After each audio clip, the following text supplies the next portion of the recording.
Hey guys, Dale Stiles here with my week 1 video discussion. I no longer consider myself a gamer, but I spent a lot of time in front of numerous Pac-Man, Asteroids, and Defender video machines in the Silver Quarter Starcade near my house. We also had the Atari, the Commodore 64, and later a Nintendo blasting away in my living room. When I joined the service and got married, my wife and I had a Nintendo hooked up to the TV, and we played airport simulations, adventure games, and a couple of sports games. In the early 90s, I started building custom computer systems to play the latest games that varied from Doom, Duke Nukem 3D, and Mech Warrior to games like NASCAR 3D Racing, Myst, and SimCity. I spent a lot of money on custom controllers, insane graphics cards, and all the processor power and memory I could afford to play the Mech Warrior and NASCAR 3D Racing. I mean, you got to be able to see what's in the mirror, right? Right? So anyway, um, through the years, though, I started focusing more and more on my career, and I stopped playing those big production games like the book talks about.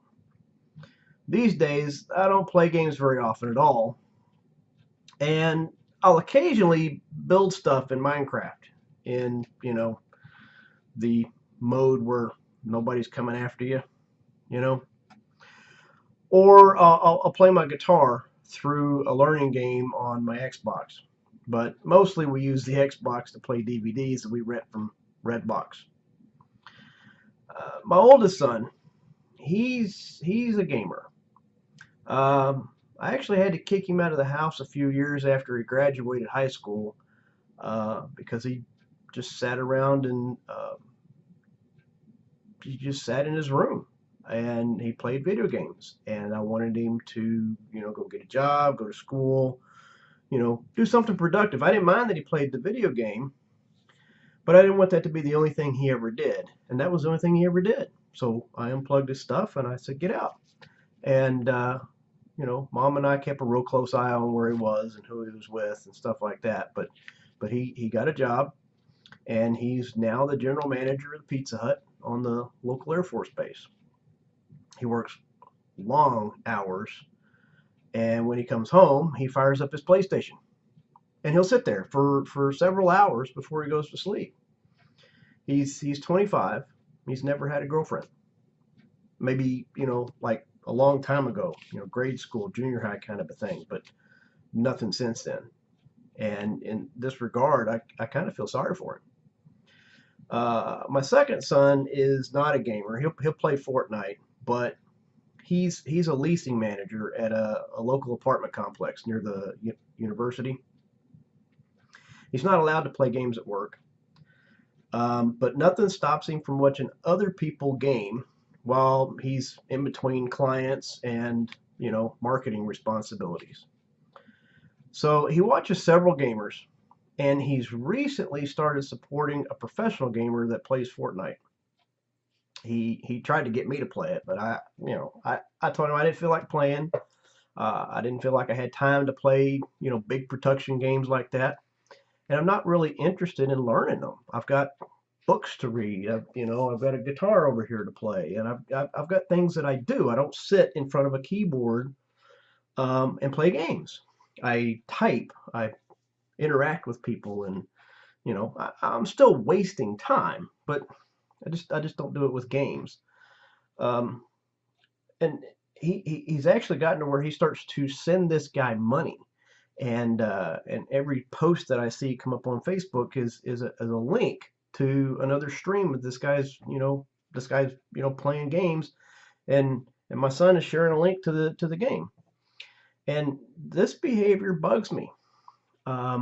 It bugs me a lot more than any other gaming behavior I've seen. The only thing making this gamer a professional is the fact that people are paying to watch him play. They say you're not a professional until you get paid.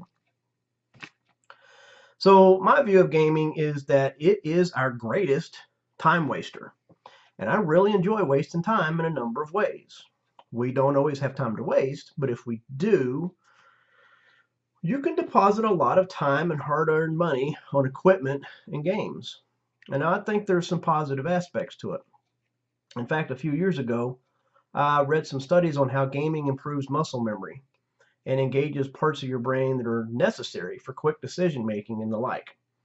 I might have to look that study up and refresh my memory on what that study focused on, but I do remember that it was positive, and I started playing a little more because of it, but I lost interest pretty quick. Um, the biggest thing is that, while I see the positive aspects, I see some negative too. I see a lot of lonely people in the gamer world. Folks that either can't engage in or just are uninterested in personal relationships. I also see folks wasting a lot of money and other resources to watch other people game their life away. And so, part of that bugs me.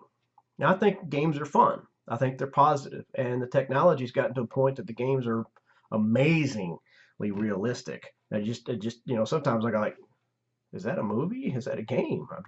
I'll go stand in my son's room. It's just on the other side of this wall, and he's got a projector set up, and I mean, it's like 75 inches of projection across the wall, and it's like Star Wars, and I'm like, whoa, it's pretty intense. But I've seen way too many people abuse this technology and fail to have a meaningful life outside of the world of gaming. So I'm interested to see what your opinions are, and that's it for this week. Please like and share. Wait, that's not this class. Be kind, rewind. No, not that either. Hey, I look forward to your comments and your feedbacks on my opinions of gaming, and I'll see you in the comments.